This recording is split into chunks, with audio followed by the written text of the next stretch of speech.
wake up. You want me to butt chug an iced coffee? Hey everybody, welcome to the Coffin Hole Podcast. We got a good amount of topics to talk about today, and by a good amount, I mean not that many. But we're gonna see what we got. We're gonna see what we got going on. There's a lot of topics that we want to talk about though. Like that's really interesting to us, I think. So I think that's gonna be fine. So Juan, how are you doing? How you doing, man? I'm tired as all hell. Ugh. Rough night. I talked to you about it, but they're kind of in the dark. You want to tell everybody about the eye? About what's going on with your eye right now? All right, so to everybody who doesn't know, I work in a factory, and we do a lot of work with aluminum. Basically, what happened last night is I got something in my eye. Not sure if it was aluminum or what it was, but I got something in my eye. Probably. Yeah, and I had to go to the clinic, and they had to get it out of my eye, and it was just a huge ordeal. The biggest and most upsetting part for me was like after I had went to the clinic, it was probably about 5 o'clock in the morning, and they gave me a note saying I didn't have to go back to work tonight. I had to return tomorrow, right? Right. But I still had to go. I had to go back to work. My vehicle was there, and I had to give them paperwork.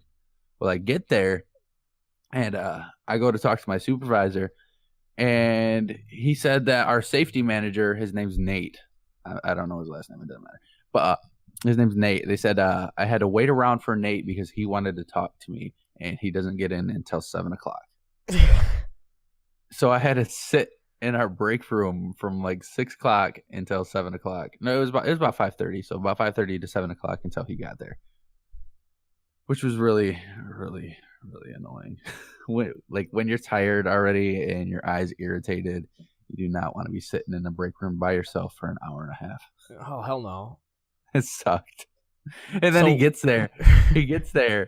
And the whole time I'm like, I'm gonna be really mad if he gets here, and then the only thing he wants to know is what happened, because I already had to fill out an accident report. Right, and explain everything that happened.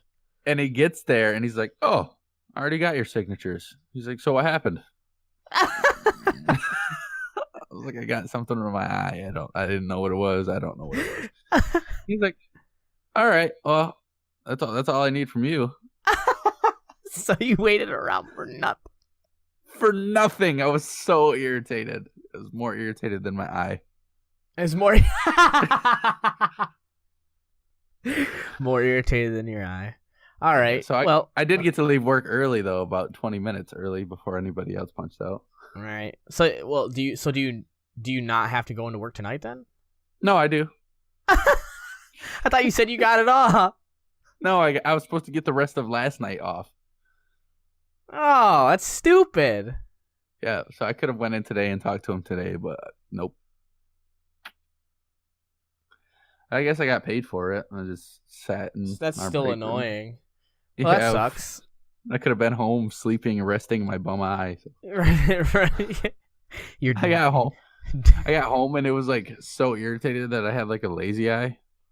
So yeah, that's what it's called, right? Like when your eyelid is lower than the other eyelid. Yeah, when one eye's fucked. Yeah, it was so bad.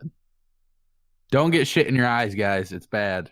Yeah, and don't get pieces of aluminum or shit. Yeah. The nurse, definitely no shit. No shit in your. The nurse, right?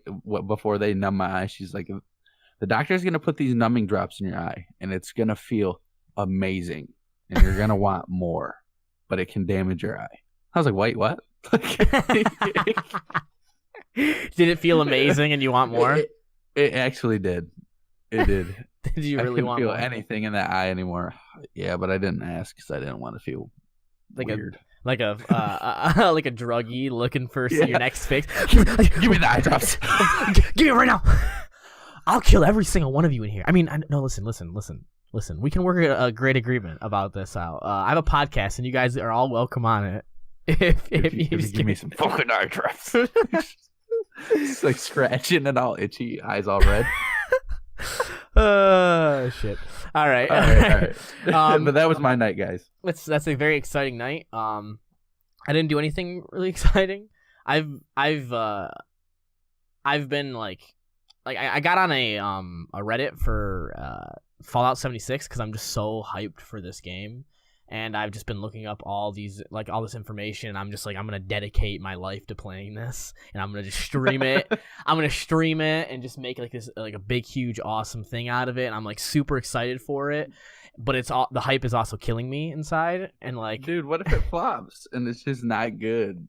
Because we've seen games in the past year do that, like just talk about how like what they're gonna deliver on, and then it very well could. But the way that I'm looking at it is based on everything that's been presented so far.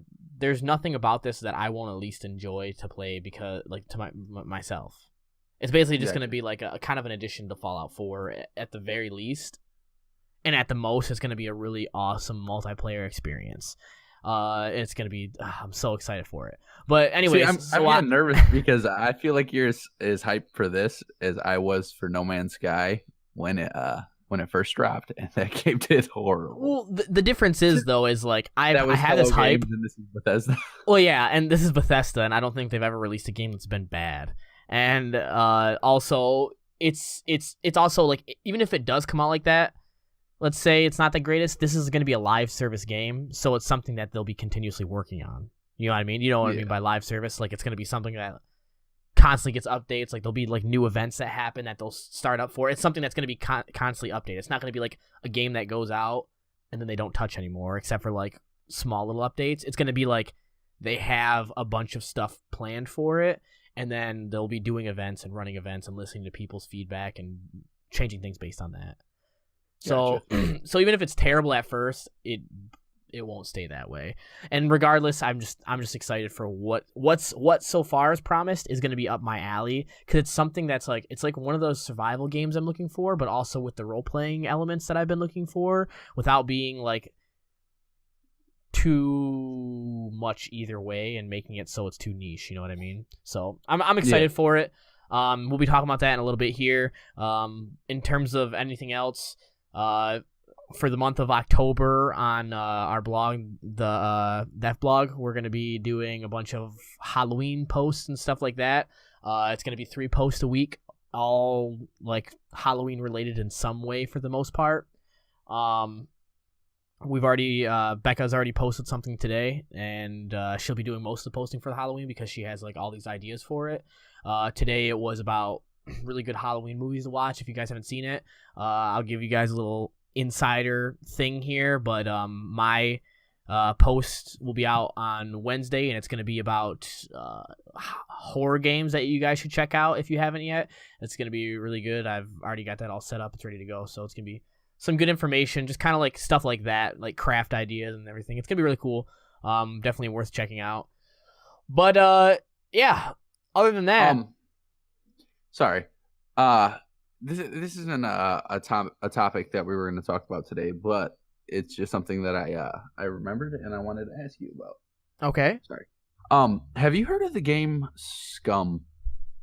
I just saw something about that and how it had like some backlash a little while back that like might be interesting to talk about a little bit now, and then also just while we're talking about the game. But what about it? Tell me more about it, because I only know a little bit. Isn't it like a Survivor battle royale game or something? I'm thinking so. Like I've only seen a little bit about it. Yeah, it reminds me of Rust a little bit, but it's more like in depth, I think. Like I know you have to worry about like your person's like food, water, everything affects it.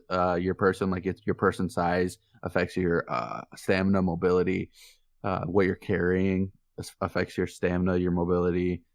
It looks really interesting, but it was just something I had seen the other day, and I forgot. I wanted to ask you if you've seen anything about it. I haven't watched anything or read anything too much about it. I had seen like the initial trailer months ago, but that was pretty much my knowledge of the game. From based on what I've seen, it's like they've tried really hard to make it like a very nitty, like gritty, and like have a lot of, I don't know, like a more intense survival game.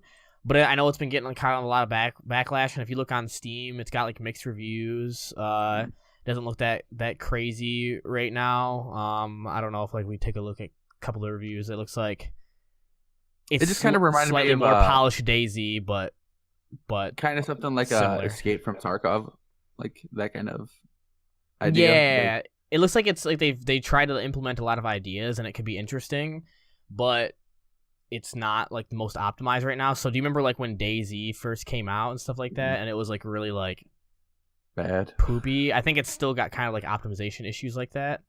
But and it's not crazy. It's like I think it's got servers and stuff like that too, maybe like private servers. So like it's kind of hard, like a server list, and makes it a little bit like more weird. I don't know. It's still in early access. I think it's in it's in early access, and it just came out like released like a month ago. So it has a lot of promise. It has a lot of different stuff, a lot of customization. But this is cool because we can actually talk about you bringing that up. Can bring me on this topic that we can talk about. Is I was reading something about the game where apparently there was controversy over in the game there were tattoos because it's like apparently everyone's a prisoner or something like that. If I'm wrong, if I'm wrong about that, someone like correct me. But everyone's like a prisoner, and like they're like the worst people, and they get put somewhere where they have to try and survive because they can die. And the people are supposed to be very scummy. That's why it's called SCUM. It's because they're like the worst of the worst. Well, in the game they had like tattoos and all this stuff, and I guess there were Nazi tattoos. Oh shit.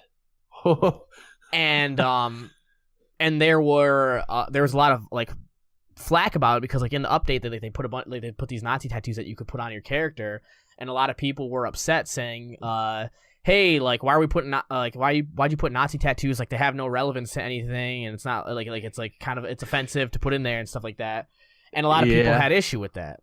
So I'm kind of curious, like what do you think about that? Like what is your opinion on that? Yeah, see, I think that's a little odd because like there are other games that have used like swastikas and whatnot. Like if you think the most notable, probably like Wolfenstein. Mm-hmm. But those games are based around that. This is kind of weird because there's no real like relevance for it. I can see both aspects of it.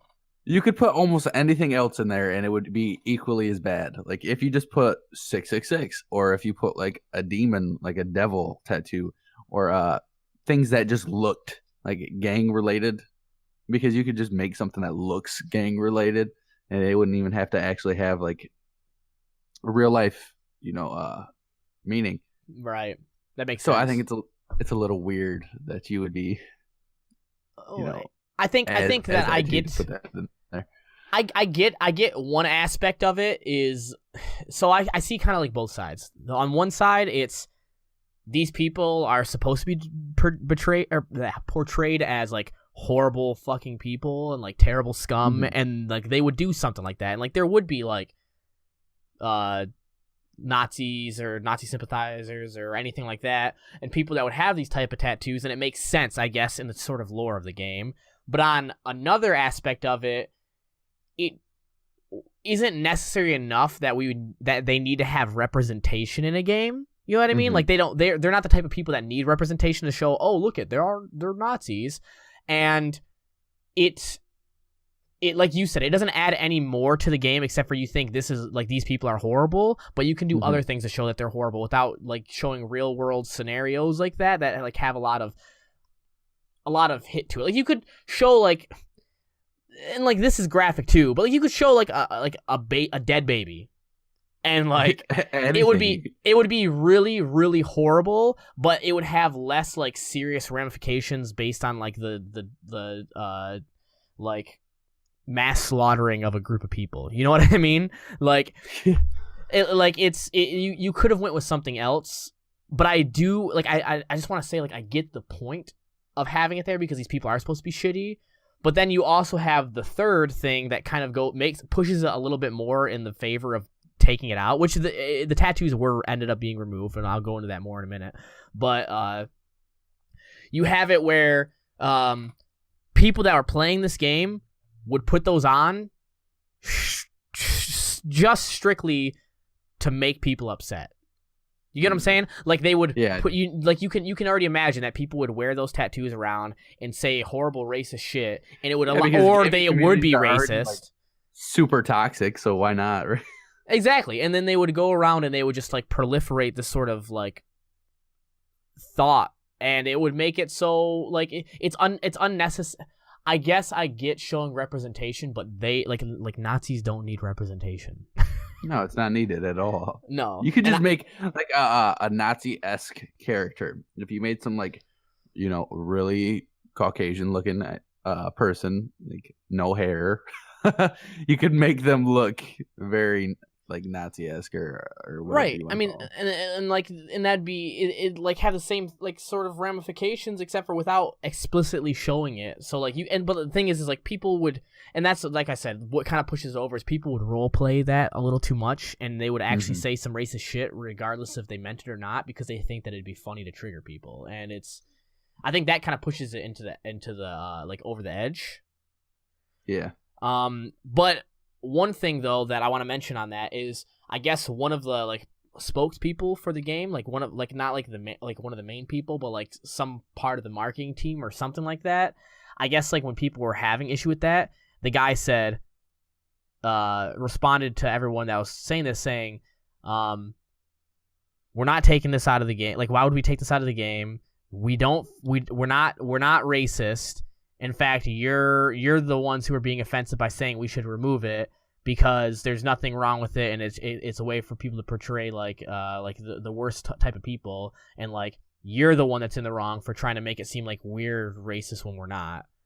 And I think that's a really bad move from a marketing team. And the funny thing is that guy ended up like being superseded by everyone else, and they were like, we took him out.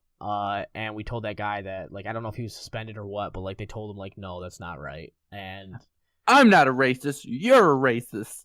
Yeah, I'm not a racist. You're a racist for calling me a racist, or I'm not racist and you're dumb for calling me a racist. And it's like, okay, you may not be a racist, and you can say that, but like, you sound racist. Like it doesn't stop how you sound right now. And when you're calling other people, like, you're getting defensive about it, it makes it sound even sketchier. You know what I mean? Like, oh, yeah. I'm upset because people are calling me racist, even though I'm not. But like, why am I getting so defensive? Like, if someone walked up to you and were like, Juan, you're racist, you just be like, I'm not, but okay. You know what I mean? Because you know you're not. Yeah. But like, I feel like the people that protest the loudest are the ones that have the most to protest about, because they have something that they feel. Like when they are like angry about it.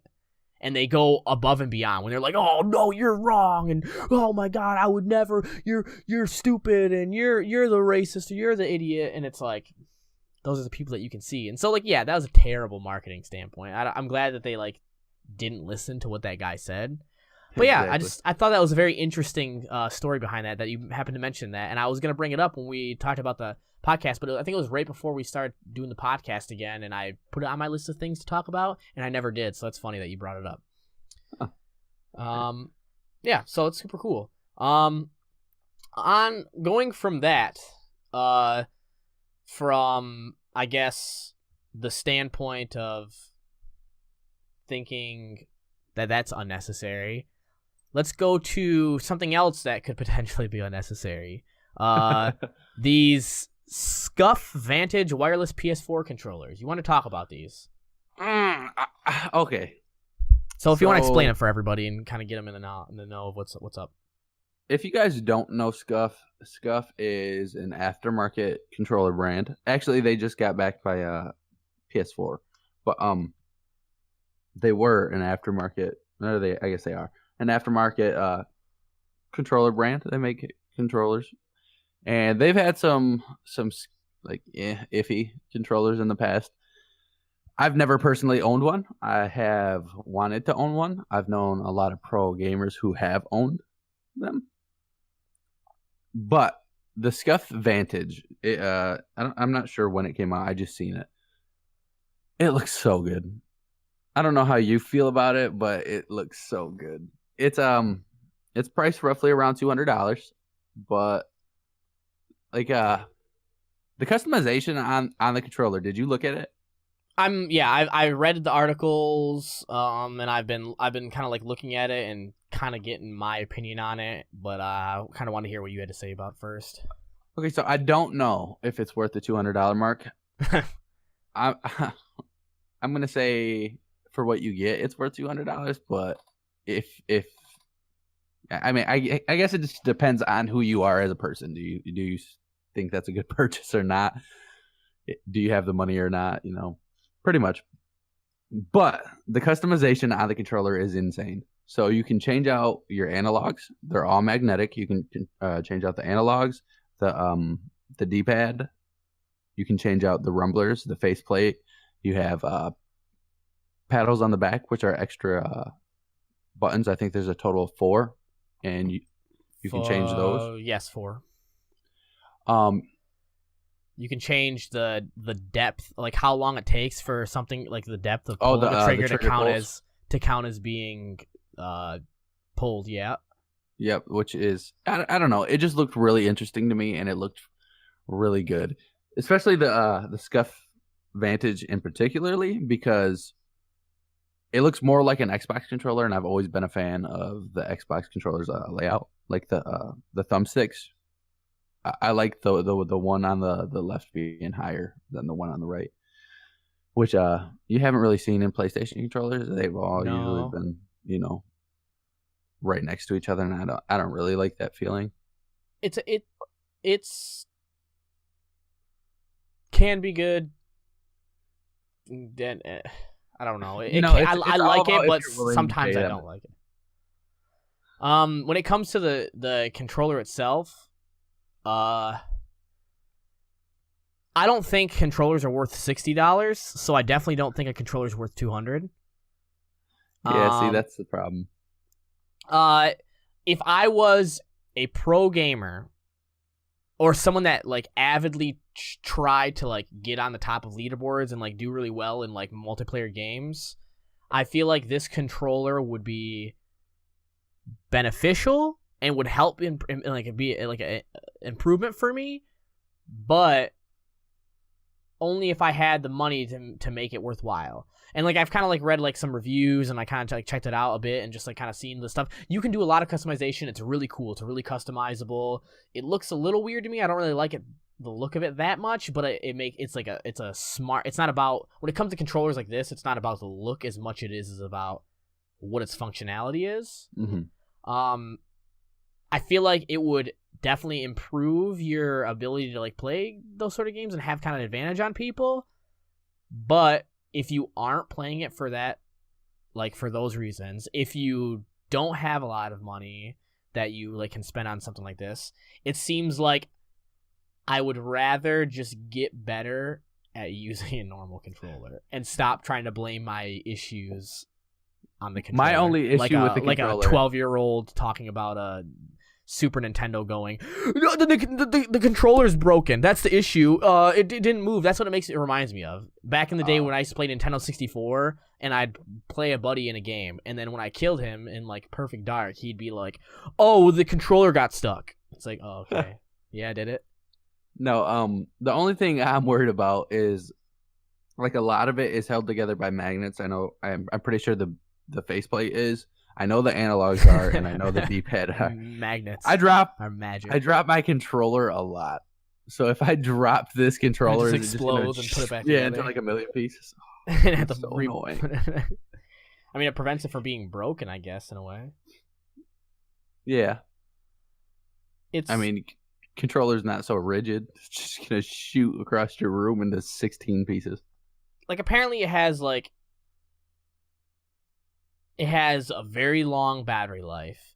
It has like really cool button, like the buttons like feel natural playing it. Like you have like those back buttons, which is cool because it makes it easier to like do certain things. It looks like it has its uses, but for $200, $200, I feel like, I mean, you got to think of it like this. First of all, that's 3 controllers that you could buy, 3.5. Yeah. 3.5 controllers that you could buy. So not only are you like that just like sucks. Imagine buying 2 of these so you and your buddy can practice your. Oh my god. That's like $400 for controllers. $400 and you can buy a PS4 for $400 or less. Mm-hmm. Yeah, actually, you could probably buy a PS4 for to $200. My buddy actually has a SCUF controller, and I got to see it. It looks really good. It does look really good. I think it's really just a matter of what you plan on doing and what you're playing your games for. I think that this controller could definitely be useful to the right person, but the problem is how many right people are going to be playing and that are going to be like, I want this controller specifically. That's where I see the issue with it is like, I'm not going to go to a buddy's house and he's going to have two of these. You know what I mean? Like, this is strictly for if a person wants to be better at multiplayer and they have the money to dump on it. Like a friend that's showing off, or like if you just feel like it's better to use and more comfortable and you like being good at games, like a little bit better at games. Because the controller only helps so much. But see, I think it's really good for the people who are really big Xbox fans and are used to that controller, but want to play PlayStation exclusives like the new Spider-Man game or God of War, and that's cool too. The stuff that they're losing out on by having an Xbox. This gives them a chance to feel comfortable playing a PS4. You know, that makes sense. The only issue though that I have with that is that if you bought a PS4 and you spent the money on a PS4 for the exclusives, and you feel like you need to spend another $200 just so you can play it like it's on an Xbox instead of just learning how to cope with the fact that there's different controllers. In my life, I've used a total of probably 16 different types of controllers, and I've learned how to use each one and use each one well. Like, it's not complicated. Like, if you can drop $200 because you want it to feel more comfortable, like a Xbox One controller, then that's fine. But I just feel like it's, to me, not worth the money, but to somebody that would like that sort of feeling, or maybe someone that like is more of a professional gamer but has been trying to get into PS4 but like couldn't because of controls, and then this helps them get that edge back because they have like more familiar control setup. That makes sense too. But for the normal gamer, it doesn't seem like it would help anybody. Like, it wouldn't help in that regards. Yeah. My opinion. Yeah, that's all I had to say on it. Is that I thought it looked good. Yeah, it looks interesting. Just lower the price, guys. Maybe $150. How about that? See, I've spent $150 on a controller, and I was not as happy as I wanted to be. Yeah, I think you'd feel similar when you bought this controller and you got it and you're like, oh, this is so dope, and like you were playing with it and you're enjoying it, and then a month later and you look back at that month of playing and that 1 week that you used it religiously and then you didn't the rest of the time, you're gonna be like, oh, I could have went without that. Yeah. So that's funny. It's interesting though. I'm glad that like people are coming up with these different ideas for these controllers still, and like you said, PS4 kind of acknowledged it as being legit, so that's kind of cool. Yeah, when you buy the controller, it actually has the PS4 logo in the corner of the box, which is really cool because that means that like they have to give all the specs to PlayStation, or is it Sony? Yeah, and they have to. Yeah. They have to agree upon the controller, you know, before they get that logo. Which is cool. It kind of cool. Shows you that there's quality in it. But. Yeah, no, for sure. All right, well, talking about quality, let's talk about not good quality. This is a real funny thing that I want to talk about real quick because I thought it was funny when I was just scrolling through and I saw this and I like did some research into it and like watched a couple videos. So and this is trying to not be as political as possible and just like this because like let's be honest, guys. In America, in the US of A, okay, talking about Donald Trump is about a political is talking about a peanut butter and jelly sandwich. Like you could like people that like the jokes that are made about him and the stuff that's going on. Like you can just not be political and just acknowledge the fact that Donald Trump is a fucking idiot. So like I don't know if you had seen anything on this, if you like checked it out, but like there was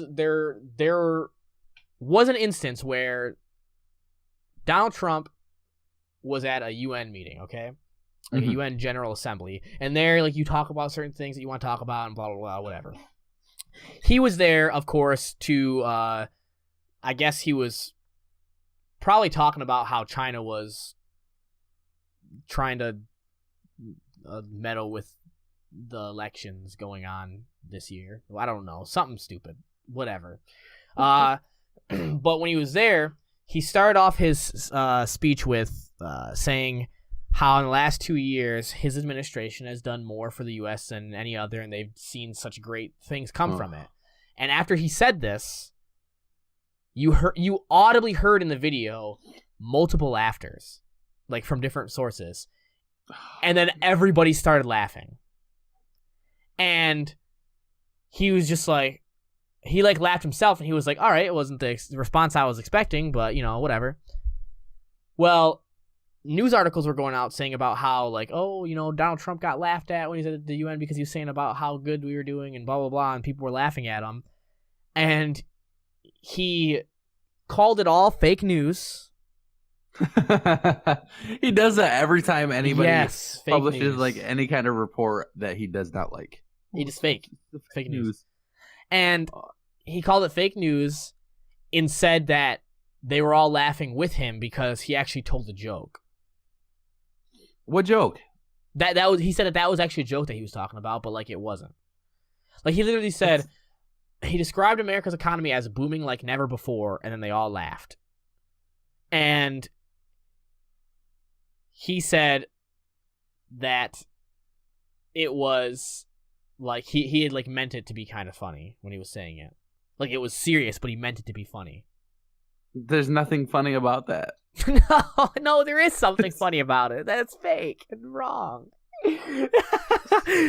And I just think it's hilarious. Like, this is just a quick point, and I just want to talk about it because I just think it's hilarious that this guy can literally have everybody from all these other nations literally laugh in his face.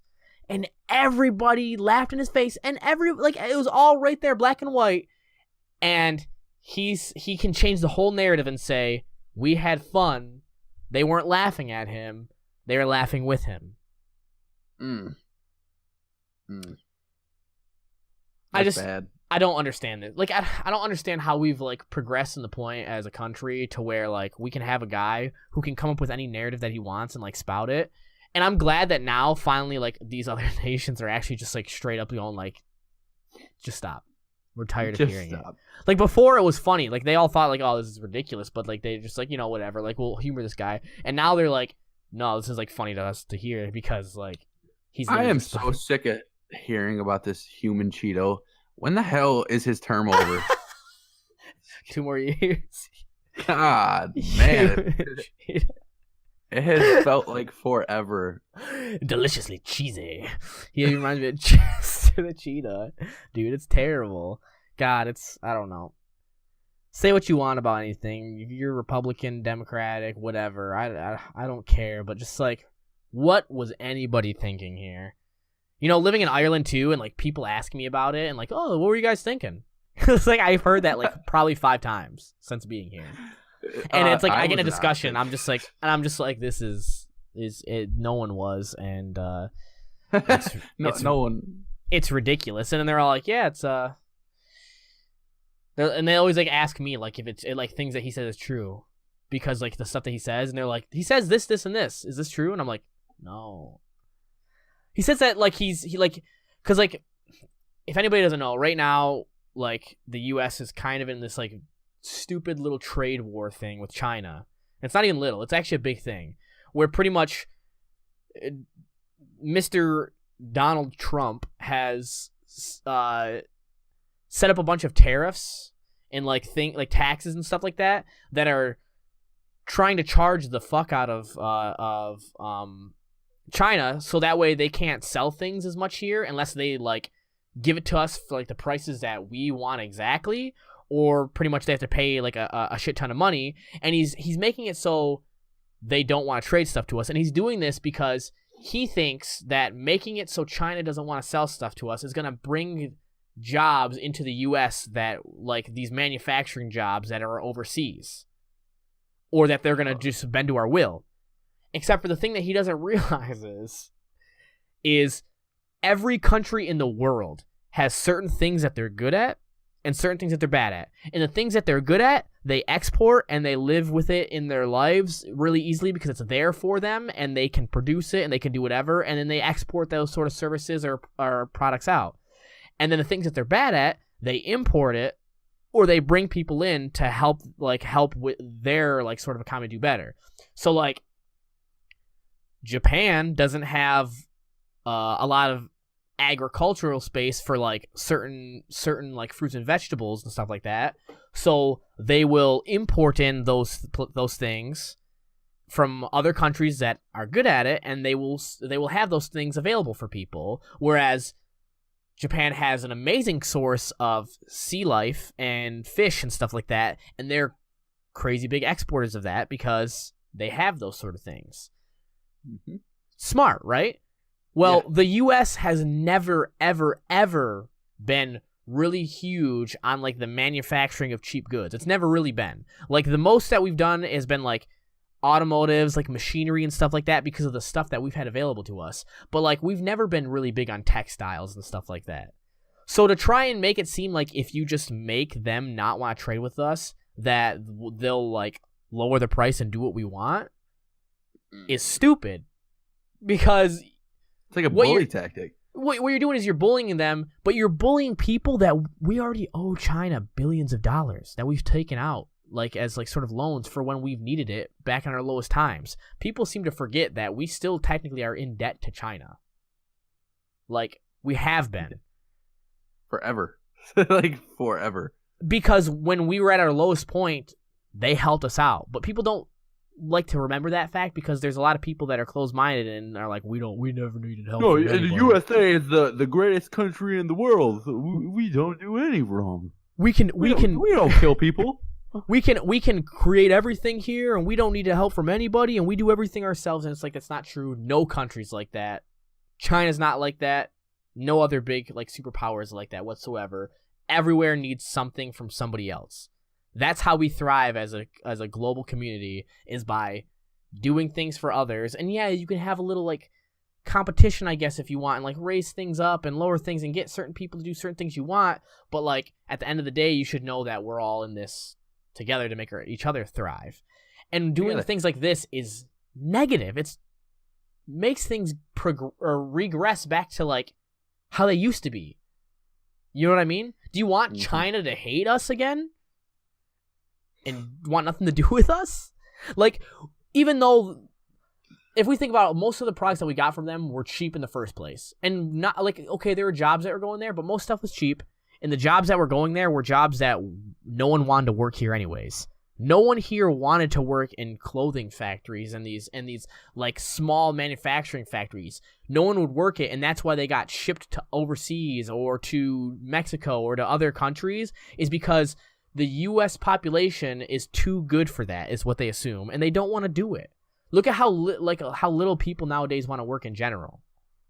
Oh, so it's like, it's just dumb to think that if we bully them, they're gonna do what we want them to do. No, they can literally just cut off all trade from us, and we would be running back to them. It's dumb. It's dumb to put people on our bad side for no reason. I just don't get it. I don't get it.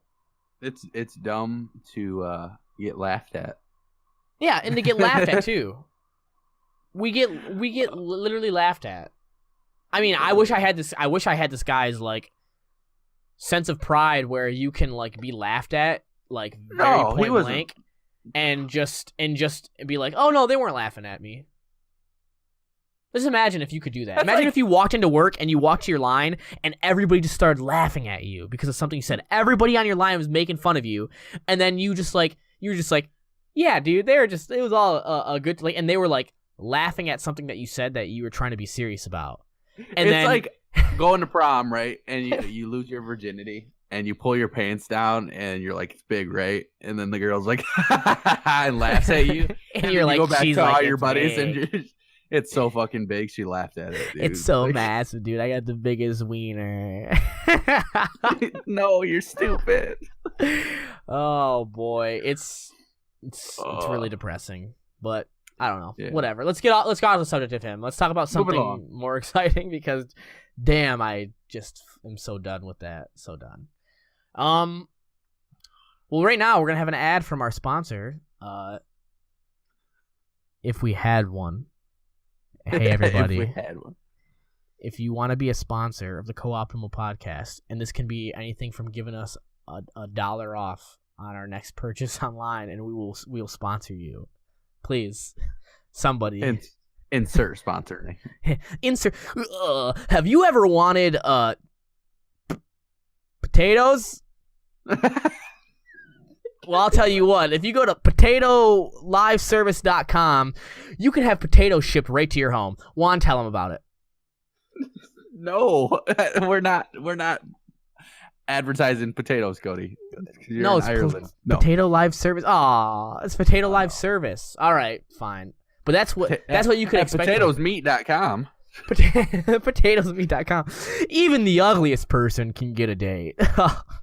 Oh my god. You know what they say, beauty's only skin deep, but skin's the best part. But the skin of the potato is full of the most nutrients. Anyways. So on to an actual subject. We talk about Magic, dude? Sure. Magic.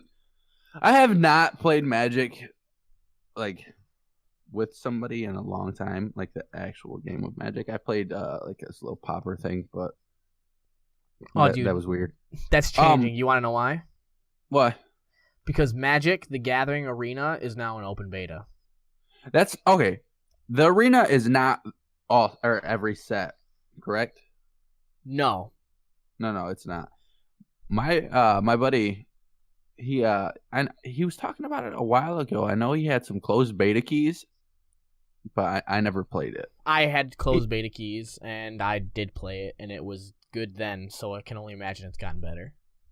Yeah. He was saying it was really good. It's actually pretty damn good. It's like it's good enough that like I would say if you're not doing anything soon, we should just like download it real quick. It's a small download, and we should just play it and just stream it or something. Just like do something really like small and like fun for like an hour. And just like make like theory craft like the decks that they give you or something like that, because you get started off with a bunch of cards. You unlock boosters just by playing. Everything's not behind a play wall. It's all free. Like, where do I find it? You literally can download it from Magic: The Gathering Arena. Ooh, yeah, yep. I found it. Yeah, I'll definitely be downloading it. I've been wanting to play more Magic. I went on here to play X-Mage. And I have to reinstall it because I don't have the latest version. But it's been wanting to play. It's basically. Did you ever play Magic 2015 or like any of the ones for the consoles? I think I played with you for like that. That was when I first started getting into Magic. But oh yeah, and it kind of showed you kind of so it's very like streamlined in a sense, but not as bad as it was before, and it has a lot of cool graphics to it. It's really cool. It's like if they. First of all, MTGO, Magic: The Gathering Online, trash compared to this. Like, yeah, it has all the sets on it, but this is something that I can see actually being like a way to take place. Right now, it has the latest Magic card sets, Guilds of Ravnica, or it has Guilds of Ravnica, which is the latest Magic card set. It has if you're like a standard player, if you're a standard player, this is actually perfect for you. And then if you're a modern player, they still have like a decent amount of like cards going back, I'm pretty sure. They have I guess they have like a mode like right now that they have like a singleton play style, which is like Pauper or Commander that you can actually play on here too now, which is like an issue with a lot of other things. It's kind of hard to like get them working right, I guess. X-Mage, the issue was everybody had every card, which is good in some ways and bad in others. Like if people had decks that they would never own and they're playing you against it and it's just super way too powerful. Whereas this is like the more you play, you can unlock more, and you can like pay money to like unlock them quicker, but it's not, since it's random, it's more like in the Hearthstone vein where like, yeah, you could spend a ton of money and still not get a ton of stuff. Plus, you can unlock specific. So you know how there's like a magic crafting, like or there's like a crafting thing in Hearthstone where you get like magic dust or whatever. Yeah. Well, in here, the more wins and stuff you get like these little like, so you get like an orange card back or a blue, red, and if you get those, that means that you can turn that into any legend. So like a red one is like the legendary color. You can turn that, you can craft that into any legendary by if you have that thing. And you can choose what you want. So if you have like 4 gold cards that you've won based on like playing, and like obviously you have to unlock those by playing more and more, but if you have it, you can pick and choose what you want instead of randomly having to try and get that. You can actually build a deck based on it. They have common card ones too. So if you want to get like a common card that's like really specific, like you can unlock this stuff specifically and randomly, like as if you're open boosters. And it's all really cool looking, it's streamlined.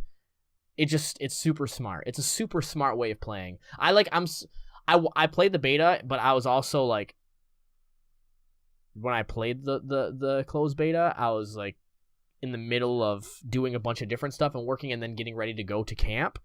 And now it's an open beta. I definitely like would play this more, especially if I had another person like we could like theory craft certain things and play with. It'd be super fun. Like it's something that you could definitely have a good time playing. Yeah, it looks like it. It looks.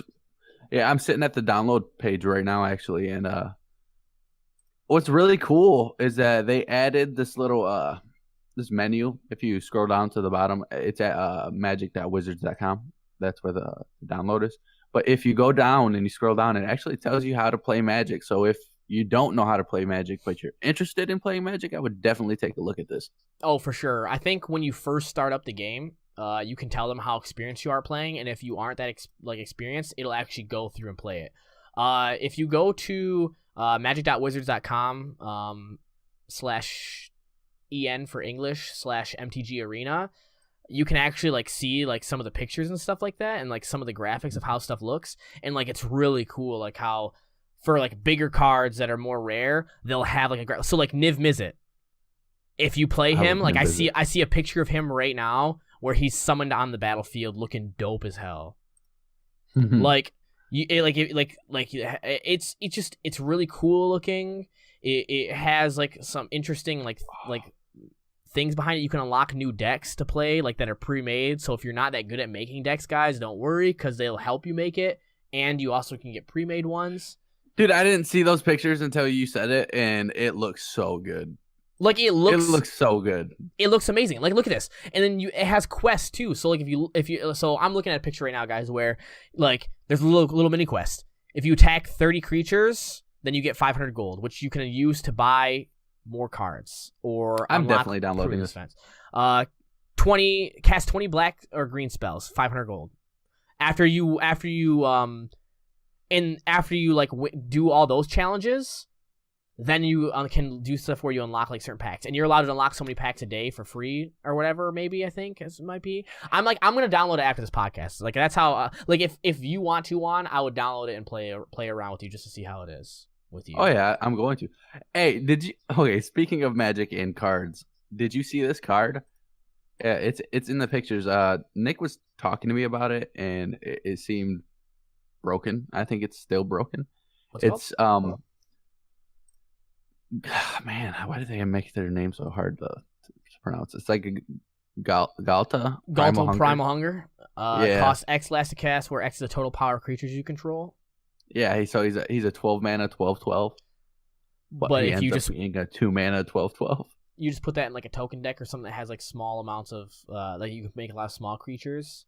Mm-hmm. Or if you have it where it's like a deck that has like really strong like power creatures for cheap, but like they have low toughness, then you can just throw them out there real easy.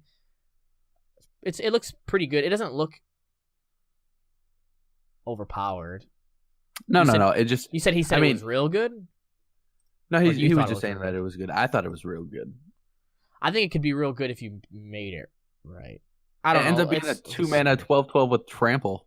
If you have 10 power out, which you could easily get if you had a bunch of tokens, or if you had easy.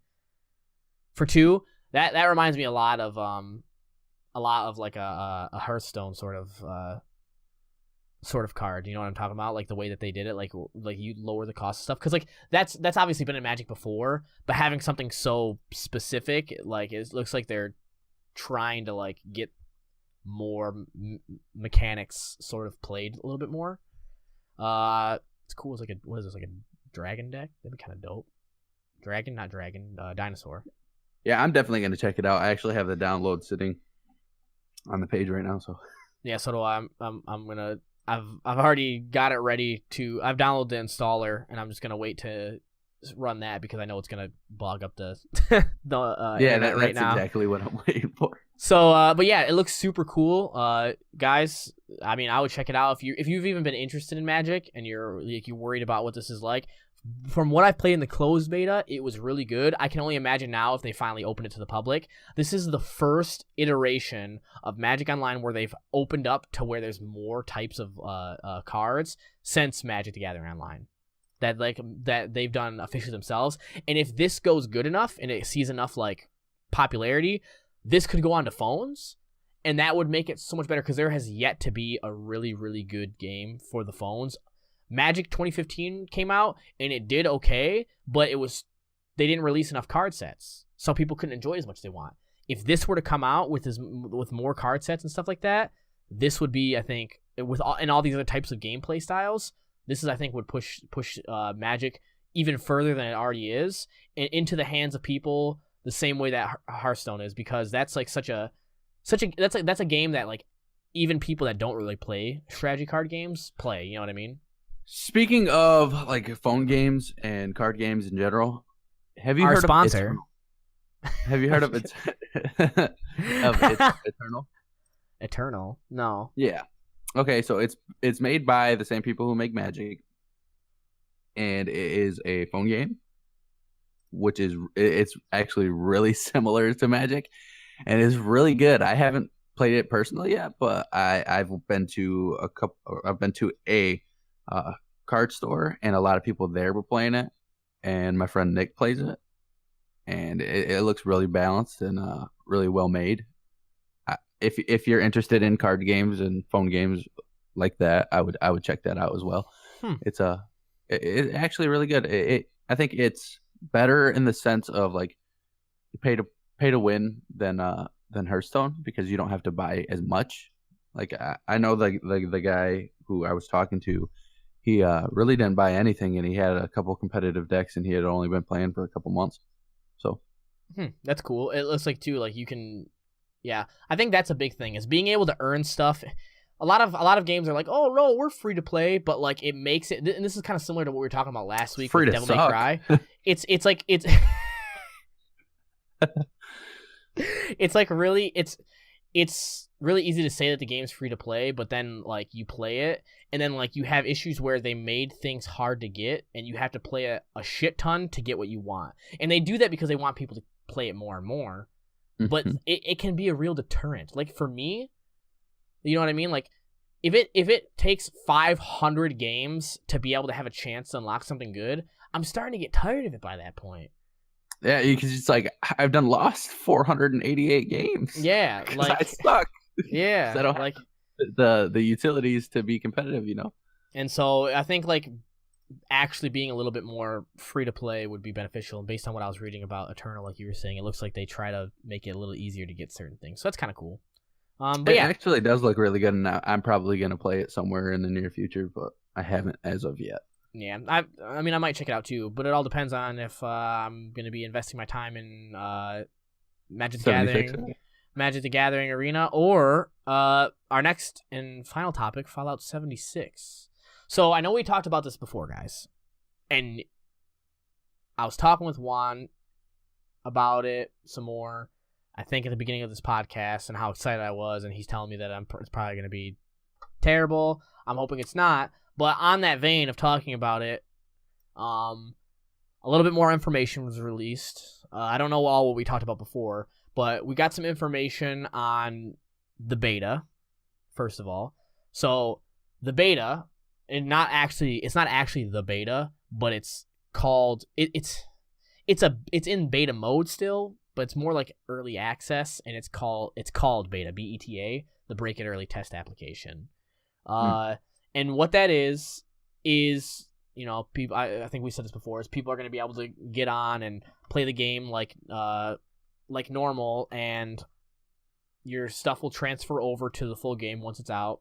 The only issue is there's a couple things though to talk about. So the beta it comes out first for Xbox One because they have like a timed exclusive thing, which is, don't worry about that, guys, because it's literally only a week. Because timed exclusives are worthless now, and I don't even know why they have them. Because timed exclusives reduce the amount of people that want to buy the game. Hold on, what's a timed exclusive? So this beta that you'll be able to play early, you'll be able to play it on Xbox One first on the 23rd. So of October 23rd, Xbox One players will be able to play it. A week later, on October 30th, it'll be accessible by PC, PS4 users. So Xbox One gets 1 week earlier than PC. I hate that PS4. shit. That's what I'm saying. All it does is make people not want to buy it because they get mad.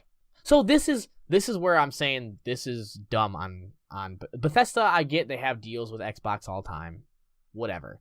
But don't with Microsoft. But this is stupid. Doesn't the company get paid to release said game earlier on one platform than the other? So like Xbox definitely has to pay for that.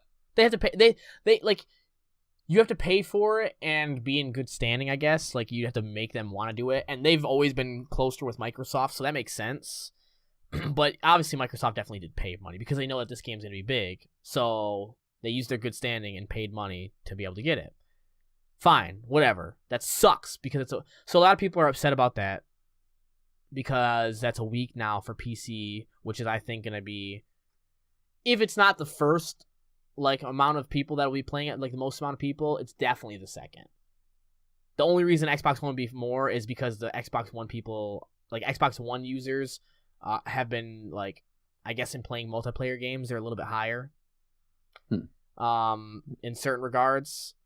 But I think PC is probably going to be the best way to play this. And that's stupid. People are upset about it, I get it, but it's only a week, guys. I wouldn't fret about it. The game's still probably going to be great, so. Right. The beta does turn into the full release version, and it's a 45 gig download. Ooh. Here's the funny part. Xbox One and PS4, the download, I guess, that you get will give you, like, it's like a download for the early access beta, but then you have to actually download the full game because they don't give you the full game. Because it, like, something of how they have to do like the pre-access for stuff like that for games like that, they can't do it right. So you can't play it and then wait for it to come out to, like, be able to play it fully. You know what I mean? Yeah. PC, it's all in the same thing because it's easy to code that into PC and program it. So PC only has to download it once, which is going to be dope. In case anybody doesn't know, I did pre-order this game like 3 days ago, so I will be playing this.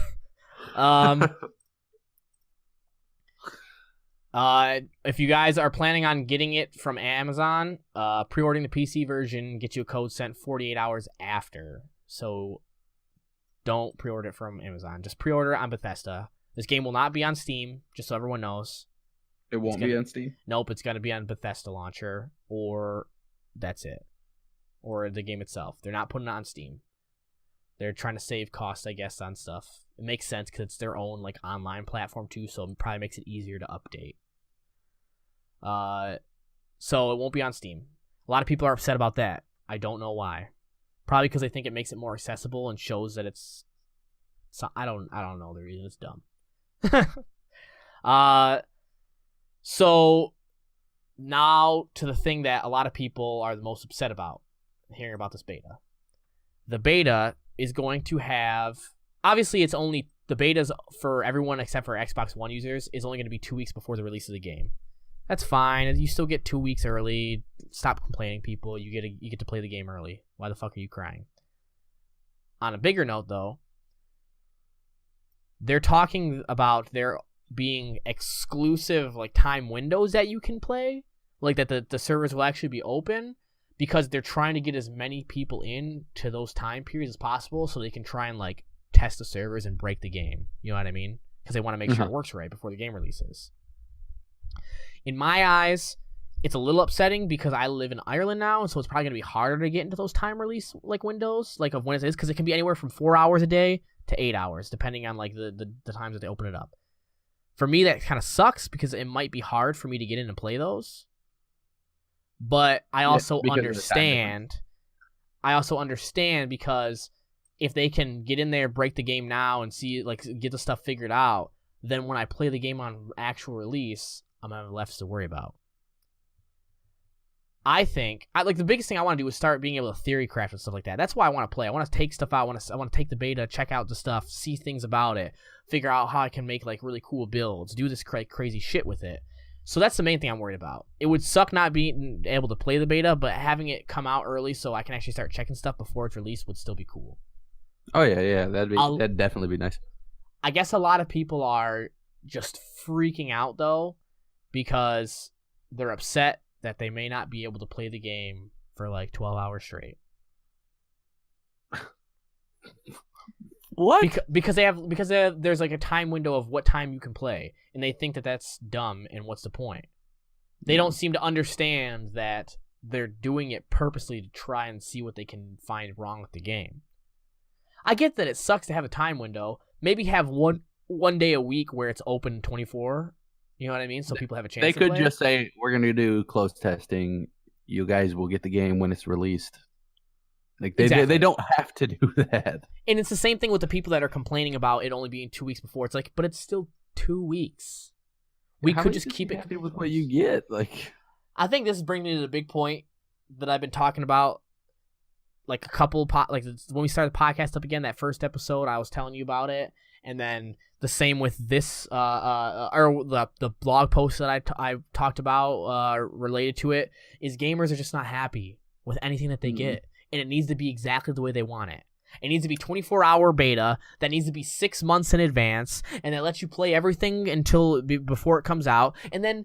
These are the same people, though, that once it comes out, they play for like a few more months, and then they've already done everything, or they feel like they have, and so they quit, and then the population drops. And then those games become not as good because everybody did everything beforehand. You know what I mean? Or like figured out this stuff. And like then it makes it a worse time for everyone else. They don't seem to understand that releasing it a couple weeks after beta is smart because they've already done a bunch of closed beta testing. They have. Everyone at Bethesda apparently has been playing this nonstop, and they love it. Like the whole team working on it and other people in the company have had access to it, and they've been able to play it with each other because it's like servers of like 24 to 32 people or whatever. So they already got like a pretty good idea of how the game runs and. Right, and now they just need to see it on a larger scale. So having it be 2 weeks before seems like that'd be fine, but people don't get what they want, you know what I mean? And so they're crying. Yeah, people need to just suck it up and be happy with what they're given, you know? I'm excited. They don't have to give you that, so. Right. Apparently we're supposed to be hearing some more information a week from now on the 8th. Because there's people playing it right now, like big YouTubers and people that like promote this sort of stuff. They're all playing it right now, and there's an NDA going on where they can't talk about it until some point in the future, which you don't know for sure. But there's been like speculation that it's the 8th based on like some stuff that's been said. I'm pretty sure in a week we're gonna get Pete Hines, the big man himself, has said that in about a week there'll be over 400 hours of gameplay that we can look at. Wow, that's like a lot of time. Between what everybody will end up be posting. Because each person probably got like somewhere between 2 and 5 hours of game time during this little like pre-opened event, at least. And they're having them record it and show all this stuff. So there's he said over 400 hours of gameplay will be available to people to see. We're going to be able to see that. And it's going to be awesome, and we're going to talk about it on the next podcast. So, oh, yeah.